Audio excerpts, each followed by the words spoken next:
आत्ता टांगून ठेवायची गोष्ट नाही आहे. मित्रो, माझं नाव तुकाराम आई वडिलांनी ठेवलं. त्यावेळेस तुकाराम नाव येतं, आपल्या समोर काय येतं?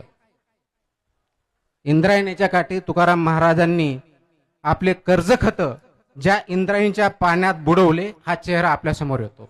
संत तुकाराम, की ज्यांनी कर्ज दिले होते, ते व्यवसाय होता त्यांचा, अनेक वर्ष कर्ज केले, कर्ज दिले, कर्ज वसूल केले.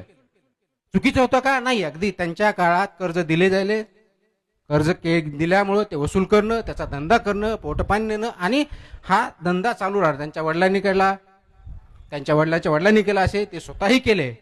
पण अशी एक वेळ आली की त्यांना हा प्रश्न पडला. त्यांनी विराम घेतला. हे कर्ज वसूल करतोय, हे योग्य करतोय